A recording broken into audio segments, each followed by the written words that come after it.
The boys were called edgy, told they'd never make it past 5 episodes. Well, here those podcast jerks are, back for season 2. The Boys in the Woods podcast. The show your mother warned you about, and that your dad was hiding in the basement listening to. Get ready for the Boys in the Woods podcast. That's exactly how I felt, Charles. I was in the basement, hiding after that game. How I gotta tell you, Not because of the game, because of what the reasons, and we talked about this yesterday for quite a while. If you guys haven't seen any of my social media, and I kept it PG. But Charles kept me under control yesterday as I had a complete and utter Vegas meltdown, even though I didn't lay any money. I swear you had your house on the line. It kind of felt that way. I think Paul and Mike just stayed out of it because maybe they thought that I'd lost something important to me. I don't know. That was weird too. Then, yeah, I was like, y'all need to step in, man. Our boys having trouble right now. It's not even legal here. It's not even legal here. Why am I worried about this? I don't know. Well, I think, like you said, I couldn't disassociate passion for the team and passion for the game, and the way it ended, I guess, is disappointing. Well, I mean, it was very disappointing, and this is a slippery slope. Walking this edge for me is fine because I'll end up going off. I'll go off the rails. I'd even said it as it was happening. How poetic would it be if our season ended on that run? Yeah, on that poor tackling run. I mean, it was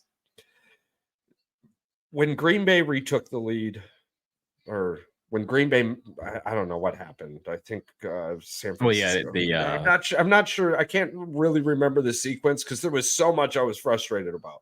The block in the back on the big run from CMC, plus the time clock management. Yeah, it was crazy. The poor spot by the referees that took the fourth down play call in question. Yeah. We want to argue that fourth down play call, but in reality, we had a rookie kicker who everybody in Green Bay Nation prayed when he walked out there. And I hear a bunch of people talking because today you do have more of a cushion. So these quieter voices tend to get a little louder, and he's a rookie kicker or something about confidence or something, yada, yada, yada. And it's like, no. You're making millions of dollars. Okay. I mean, and the one scenario I'm just super frustrated with, I hate pointing it out, and I don't want to dog on it, but I'm going to dog on the position itself, not necessarily the player. You're making millions of dollars. You're in the NFL. You need that. That is like your job. There is almost nothing else you do. If it's raining outside on an off day, you need to be out there kicking. It's snowing outside, you need to be out there kicking. It's windy outside, it's like literally this is your life. There should be no days off for a kicker. You are making millions of dollars kicking a football. Like, you don't tackle, you don't line up, you run. If you kicked the football wrong, sometimes you got to run after somebody who slipped a few tackles, right? Like, if we want to get to the nitty gritty of the scenario, if you're not kicking a damn football for 5+ hours a day, you don't belong in that situation. Golfers, they're out there hitting that golf ball 5 hours a day if you're an average player. Right? Everybody else out there, you expect the wide receivers to catch 200 footballs a day. You expect the running backs to be smacking their balls, right? But it's like every single video, you just see kickers nonchalantly walking around kicking a few field goals. What do they get to? Maybe 40 a day? How is that enough? I don't know. Because clearly the problem with our kicker in the first 2/3 of the season followed him the final third of the season. I mean, we're talking about 3 specific regular season games that you can, it's not about just one. It's on the special teams and a playoff game. I mean, I believe he missed one in Dallas. Yes. It's you don't get angry. You kick, you cut them. All right, see you later. That's where we'll be in the draft, which is fine. We have a first pick, 2 second-round picks, 2 third-round picks, a fourth. Yeah. So our 5th-round pick was traded to the Buffalo Bills with Rasul Douglas, and we received another 3rd-round pick from the Buffalo Bills. It's crazy because you wouldn't think that he missed 6 kicks. Okay, 6 regular kicks. He was 81%. But in the NFL, that's just not good enough anymore. He missed the most kicks in the NFL. Yeah, like we're not talking points included, right? Yeah, correct. Yeah. I mean, we're not talking, which is your job. Which is literally your job. So we're not talking about a top 5 kicker who we have to deal with sometimes. This isn't a Mason Crosby scenario, y'all. Like this is a writing on the wall scenario. This is a kicker. We're not. You don't create. Guess on effing Tuesday, no one in their life went, man, we got to worry about Tucker. No, do you think any damn coach's locker room in the NFL on Tuesday went, we got to make sure Tucker don't get to the 50? Right. No, hell no. So I don't want to hear it. I don't want to hear this softness. I want to see him gone. I want to see the special teams coordinator on coals. I want to see that dude on coals because there's sparkle, there's shine, but most of the time you're just throwing out random dimes, and I'm sick of that. Because I thought that would be one of the strongest points for that team is bringing Bisaccia on. You think that the way he was out in Oakland, you think that, oh my God, we got this guy is like a freaking guru, special teams guru, and he just didn't turn into that, or we just didn't have the players. I mean, what is it? I don't know. It's hard to say. I don't know because we had such a young team that our special teams should have been on, like the motor for our special teams should have just been going at 105 all game, wide open.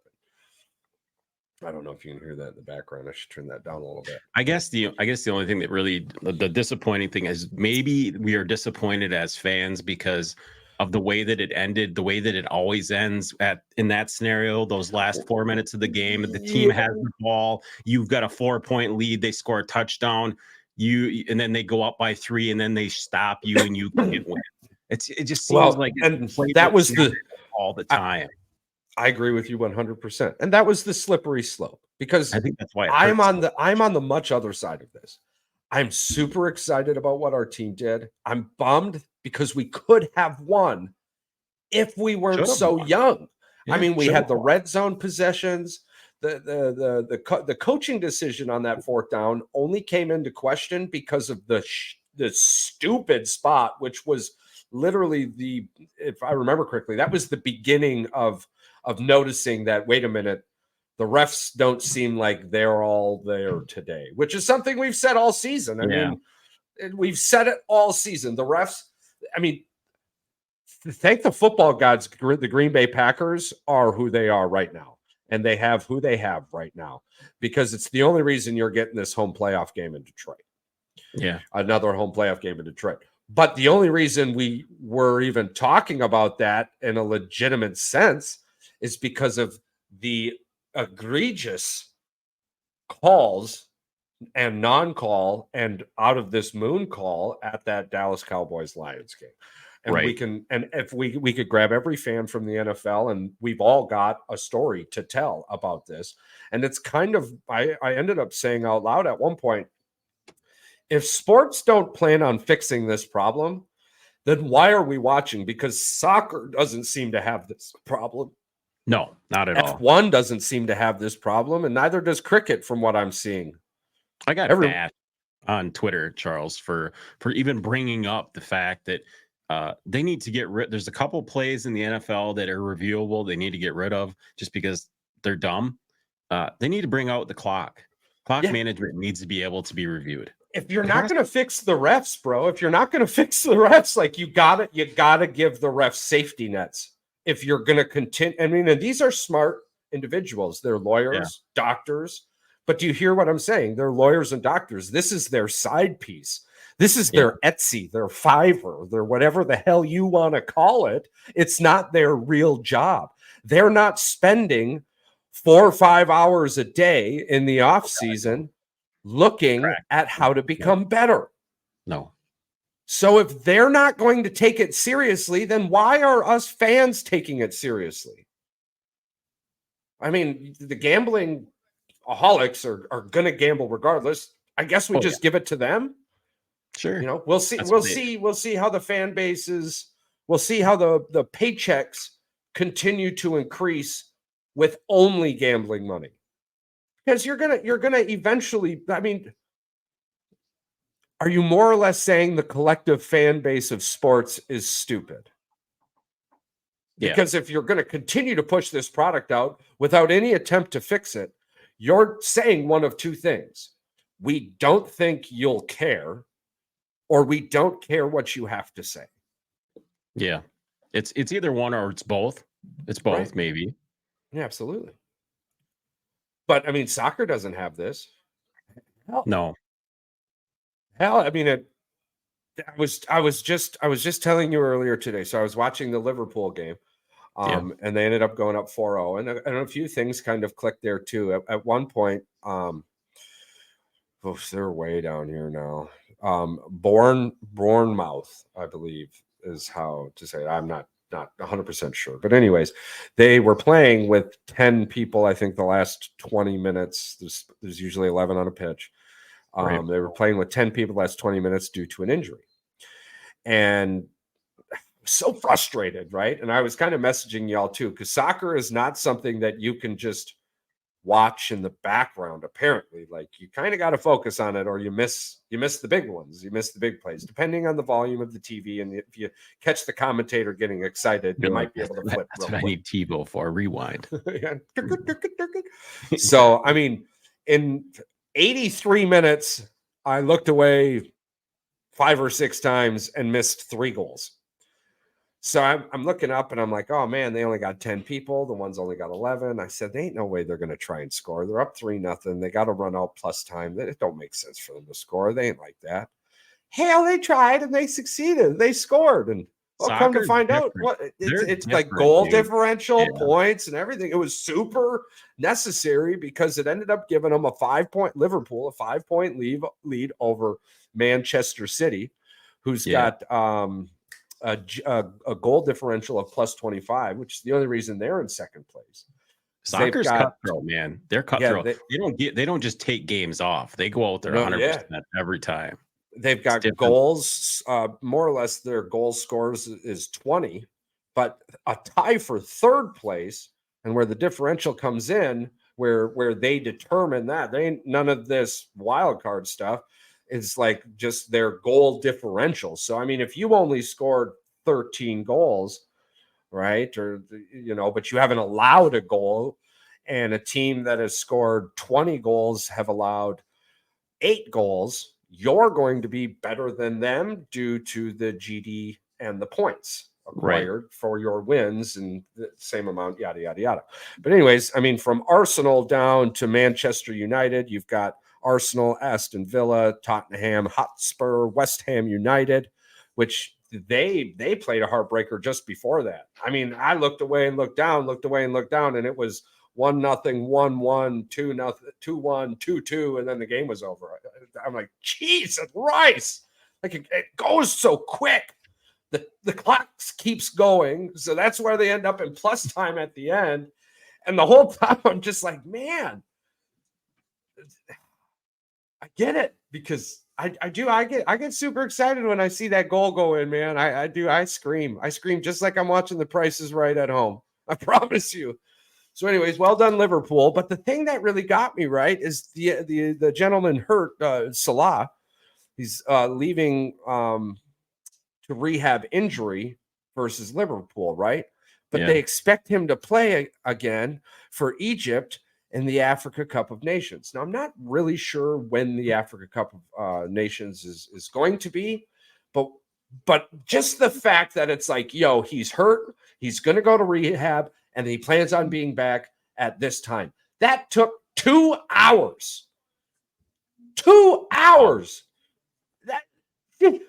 Bro, it's like a media Disney show for injuries, and it takes 3, 4, 5 days for us to find out here. And this damn the dude gets hurt. He gets taken off of the pitch 2 hours after the match. We find out that tells you what he's gonna do to rehab, how long it's gonna be, when I'll be back. You guarantee my ass is gonna be back on that field. Congratulations. I'll see you in 6 weeks. And that's from a Mr. Tom Hamilton. I mean, and the crazy thing is, I'm kind of reading this from the ESPN FC page. So I mean, the outside sports world, they ain't gonna sit here and listen to what you got to say for 3 days. Tell me what's going on so I can find out what's happening next. I love it. I'm really, really, really starting to enjoy it. And the Premier League, it was on USA Network. It was live. So yeah, I'm kind of excited about it. I guess it's also on the Peacock. So you get to watch quite a few soccer matches. We're coming up on the off season. So it'll be interesting to see what happens between Liverpool, Manchester, and I mean, you've got a bunch down there, but it honestly, it kind of feels like it's coming down to Liverpool, Manchester City, and Arsenal. Yeah, that's what it looks like right now. Yeah, the points for in that scenario, Liverpool's at 48, the other two are at 43. The goal differential, which is really key right now, it's got Liverpool at plus 29, Manchester at plus 25, and Arsenal at plus 22. The very next one, they've got like a plus 13 and at 40 points. So, I mean, I can't really give much more other than that. I more or less, that's what I've got because I don't know anything else or how to present what I do know. So I'm learning, we're growing, we're gifting, we're seeing where we're at. We're going to learn in the Premier League is how my thought process on it. And if you guys are fans of either Manchester or Liverpool, give us a shout out and comment down below and let us know who your favorite player is, what we can do to who we should be looking up. Give us some insight on. And what how do you feel? How do you feel about Manchester City? Yeah, Lions just scored again. That was Gibbsy. Back and forth, 23-17.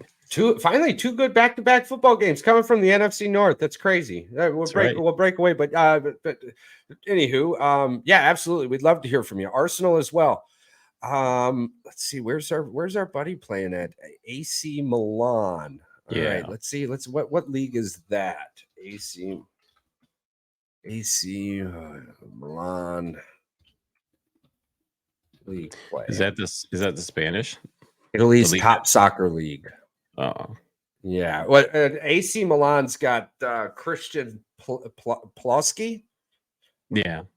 Okay, so they're in the Series A. They're doing pretty well. They've got thirds more or less solidified, but first and second seems to be taken up pretty well with Juventus and Internazionale. It's wild how many teams there are. But man, I might be completely wrong with that goal differential also, because I mean it might ultimately come down to the points. It might just be straight up points. Because Juventus has a plus 23 GD, while Interin has a plus 39. I mean, and that's close up at the top. AC Milan seems to be a little bit back there. 7 points from the top, 6 from 2. But 1 and 2 is at 52-51. That might be interesting. That might be interesting to look into. That might quite the group there. Aston Villa, Arsenal, Manchester City, and Liverpool are all within 5. Yeah, there's a 3-way tie there for what basically second place, but the goal differential must be like the secondary. So that 5 point, So the 4, so they get, I mean, three points for a win. Yeah, we're gonna have to just dig into this. We're gonna have to look into this. I mean, just looking at it, I'm like, damn. We got to find a team. I mean, obviously, we got to go with AC Milan in the Italy league. We got to go with AC Milan. We got to follow old Christian. That dude's a dog. That dude's a dog on for the U.S. men's national team. He's going to be a dog.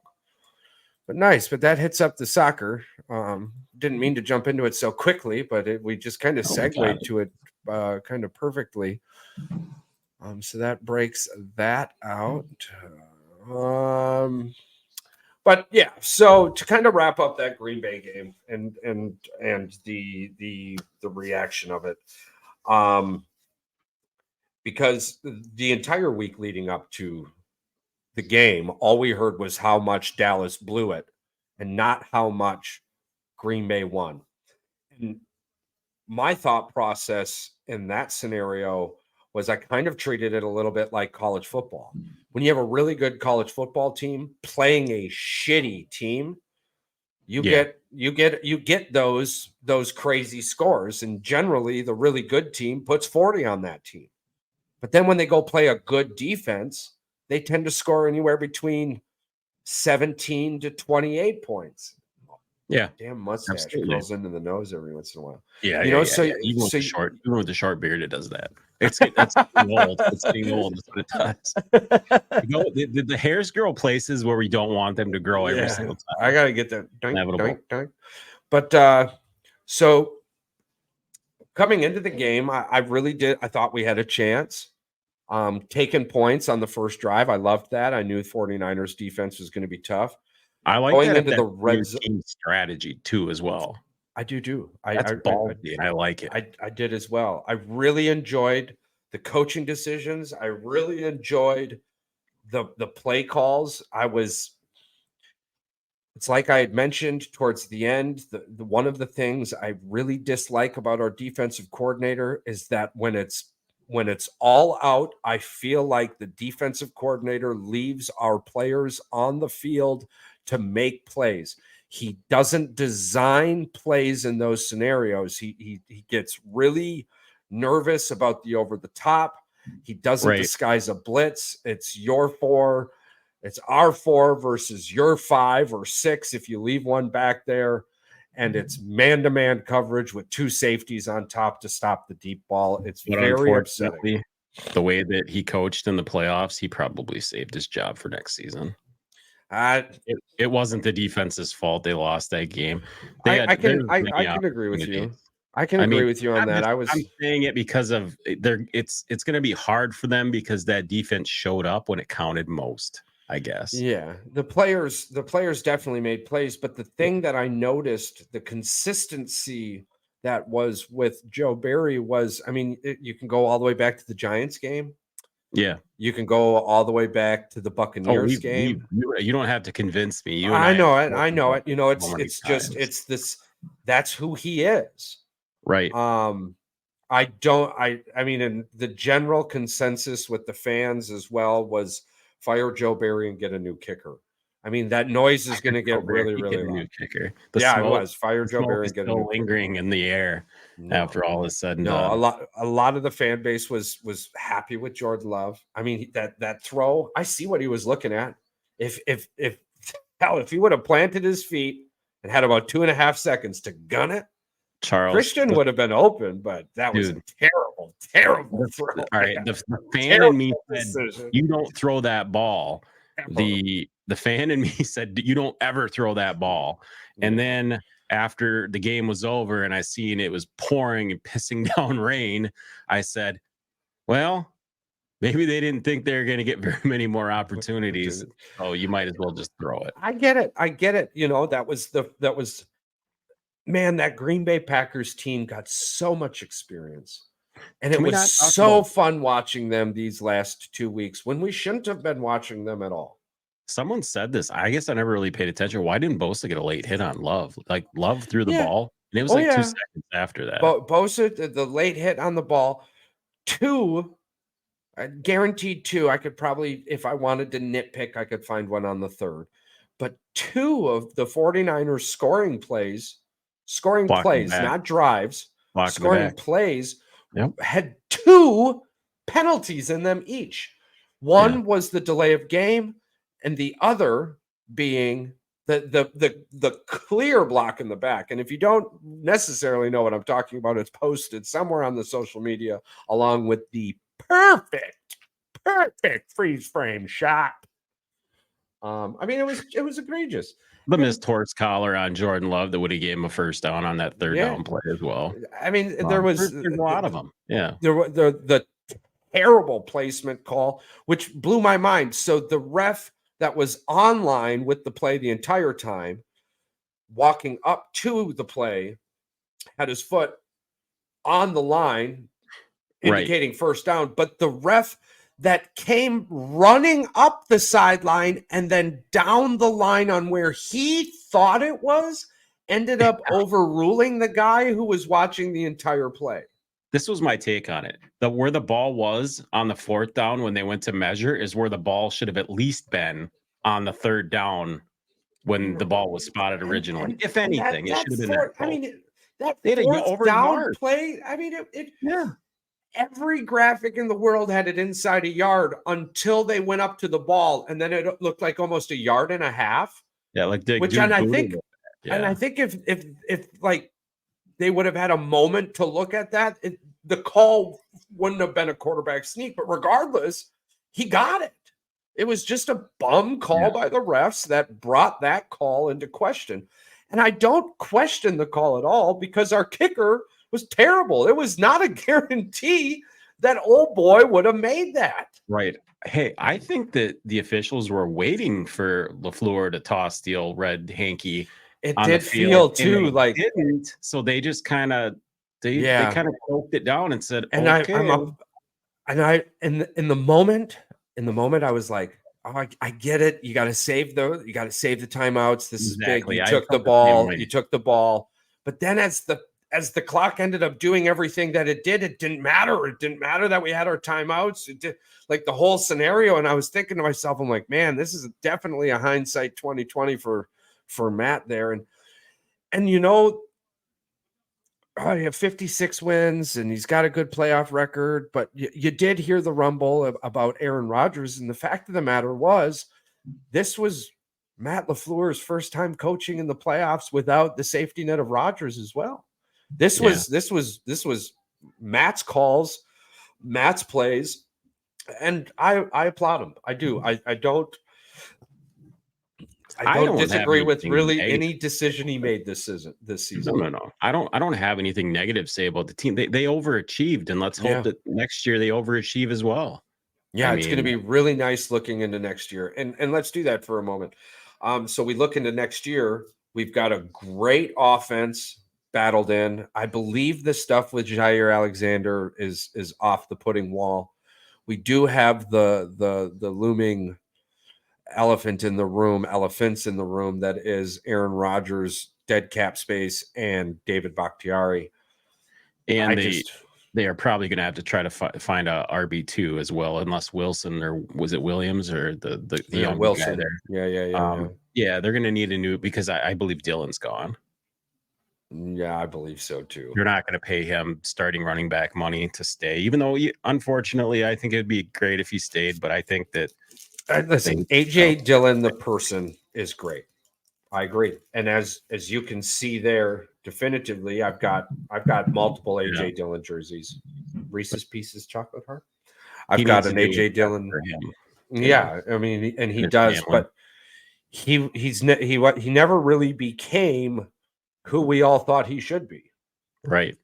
I mean, maybe even who he thinks he should be. You know, I mean, the quads alone, the size, the body, he started to find it a little bit. And I would love to see him come back next year on a make it or break it contract. Right. On a team friendly contract to make it or break it. But I mean,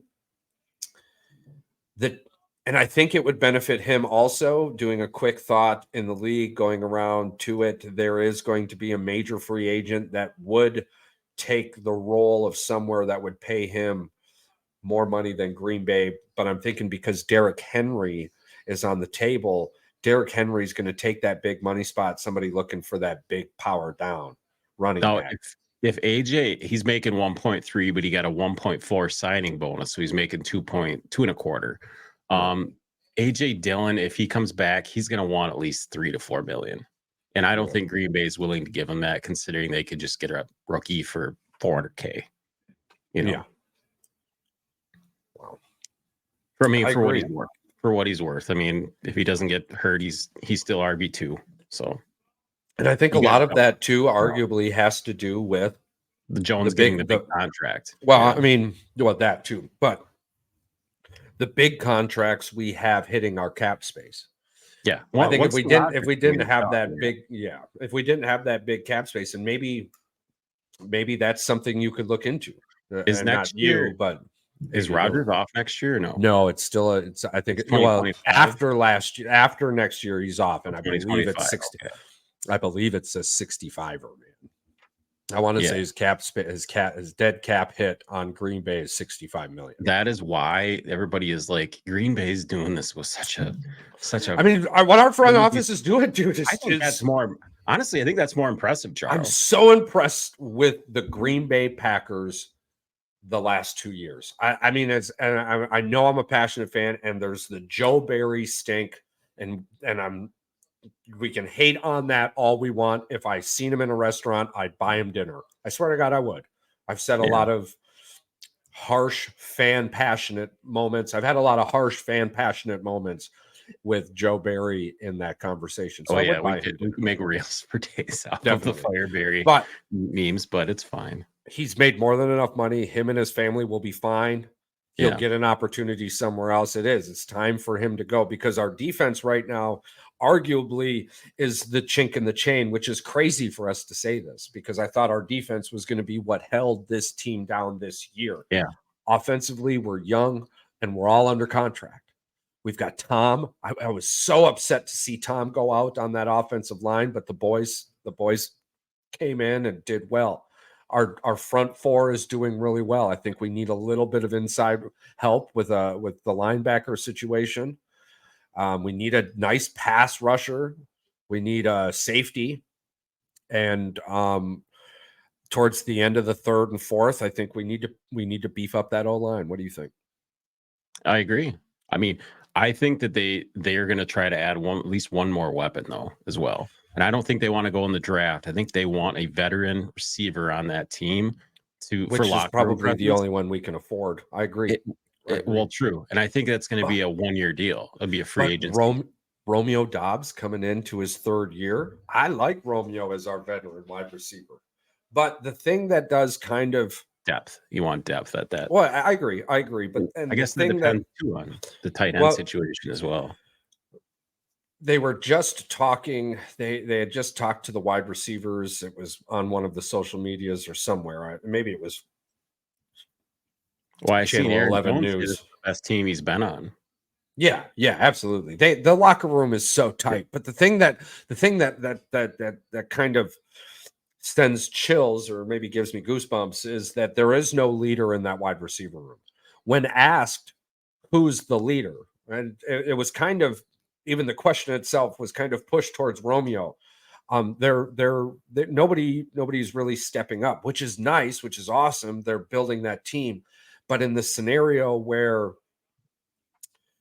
remember Wicks fumbled the ball, trying to get that little bit of extra. And Jones went up to him and who else was there was Romeo. So I don't think we need that veteran wide receiver. The Romeo not stepping up this year, I can kind of understand that. I hope to see it next year. I see Romeo Doubs being the leader in that locker room. And I hope Christian Watson gets healthy, but that's a slippery slope also. So I can see where bringing the veteran in, but man, Bo Melton, Wicks, they don't have an issue with any of the players. There's not any players that they have an issue with it. No, it's going to be a tight competition next year for WR1 for Green Bay. It's going to be great. And go ahead. I didn't mean to cut you off there. No, you're good. You're good. I don't see them taking a wide receiver in the draft. If they're going to pick one up, that's all I'm saying. I agree with you. 100%. 100%. Because one of the best things about our quarterback, right? One of the best things about our quarterback. Yeah. Oh, man. Detroit is walking away with this. Can you feel the rumbles from Detroit all the way here in Wisconsin? Holy shit. It's like an earthquake. That's crazy. Yeah, they up 30, right? Well, they're not up 30. 30-17, 6 left. Wow. She's over. Congratulations, Detroit Lions. Congratulations, Detroit Lions. I mean, it's just crazy, bro. It's crazy. I'm alive watching this happen right now. I would love to see the Lions in the Super Bowl. I just don't. I tell you what. The team that played against Green Bay isn't going to beat this Detroit team.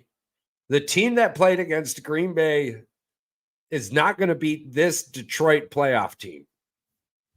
I'm sorry. I do not see it. The Lions are a different animal when they're playing at home, though. Yeah, when they're playing on grass, they're not quite as. Yeah, I'm not going to say they're not as flashy, but let's just. I think there's like a 6-point differential in their offense between the grass and the turf. I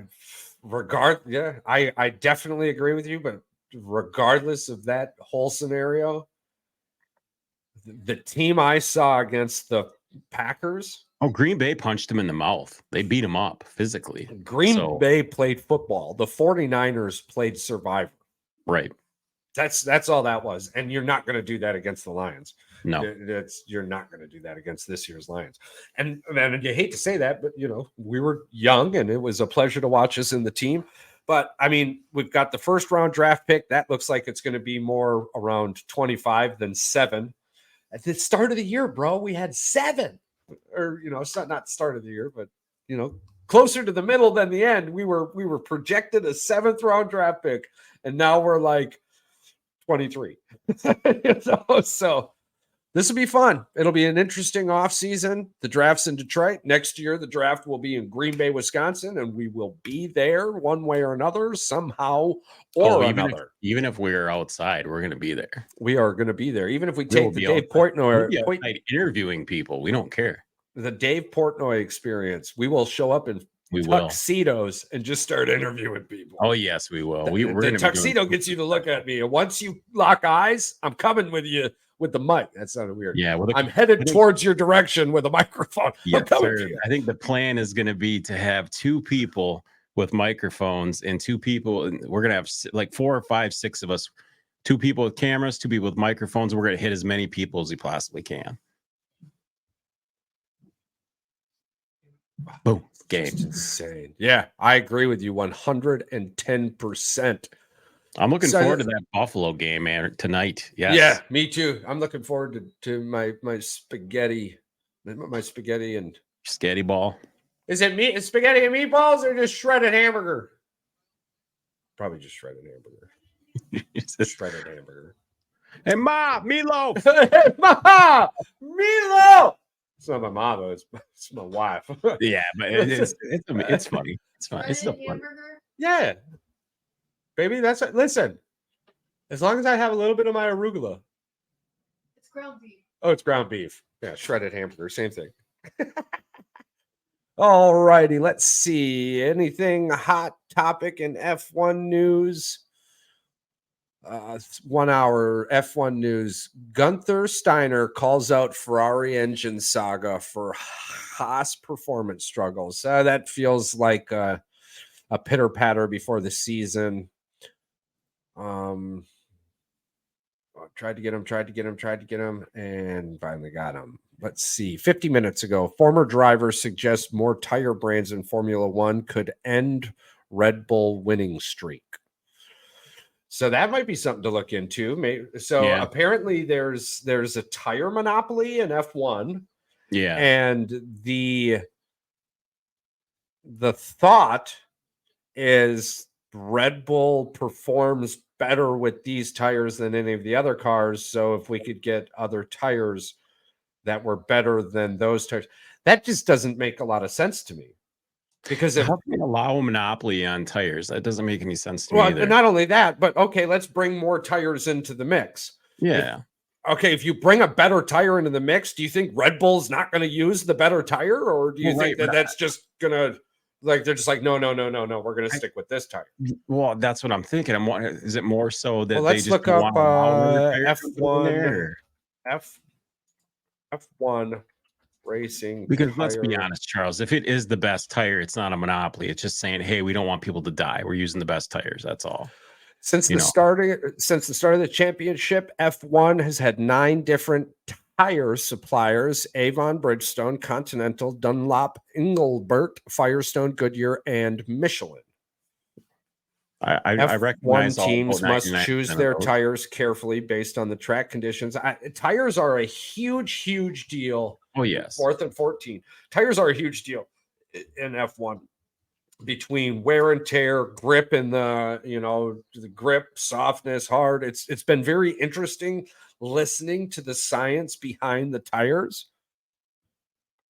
All Formula One tire companies, all F1 Formula brands. Let's see this right here. Formula One tires significantly impact a Formula One's car. That's something we had just said. So I mean, you've got Avon, Bridgestone, Continental, Dunlop. Michelin. Wait a minute. They've all been introduced. I don't know if they're all being used right from now. From 1960 until, Cooper Tire and Rubber Company. All right, okay, so I guess we got to ask, who is the current F1 racing? It's interesting. The current is Pirelli. Pirelli has been the sole tire supplier for F1 since 2011. Pirelli provides 3 different compounds of slick tire, as well as the intermediate and full wet tire for teams to utilize over race weekend. So I guess there isn't like a list of tire suppliers. There's just been around since 1950, huh? The tire supplier. So I wonder. Yeah, this would be kind of interesting to look into, right? Like, why is Pirelli the only tire in F1? That's weird.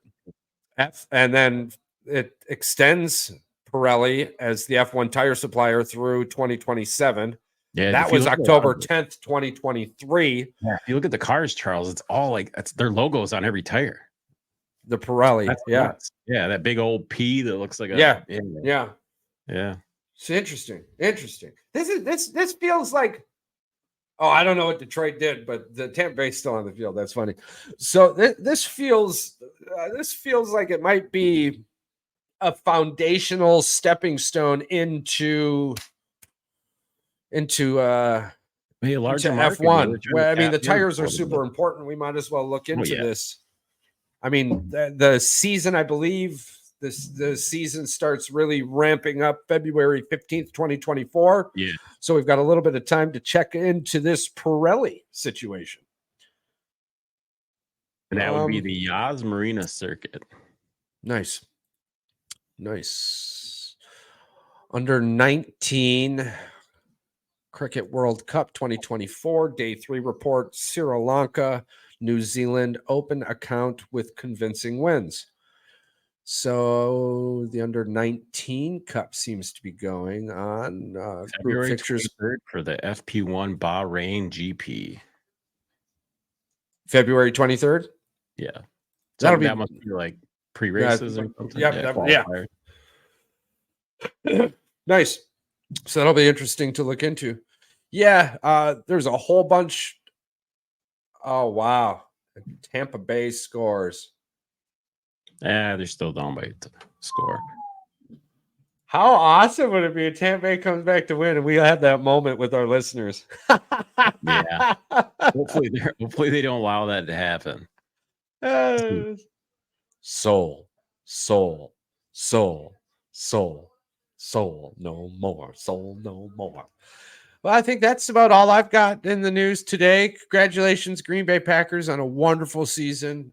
Shout out to Jordan Love, Aaron Jones, all them dogs on the offensive line. You know, all them wide receivers, all them rookies who stepped up this year. It was a damn pleasure watching you guys play football. Yes. It was a hell of a roller coaster, but it was a damn pleasure watching you play football this year. And we look forward to next year. We really do. For everybody else out there, all of our listeners, likers, subscribers, clickers, commenters, don't forget to check out boysinthewoods906.shop. That's boysinthewoods906.shop. That's boysinthewoods906.shop. For all our cool little logos, coffee cups, coasters, t-shirts, sweaters, pants, socks. I'm going to throw some underwear on there soon. Not my personally worn underwear, but underwear you could buy with our logo. Take us with you everywhere and anywhere. Underwear is allowed. And for the world, right? Check this out. Our Smile More t-shirts. This just went through the wash, I think, 2 times this weekend. I got her extra washy. The collar's hanging on real nice. Gildan comes in real swell all the time. But smile more. The world's a much better place with you in it. No matter what you're doing.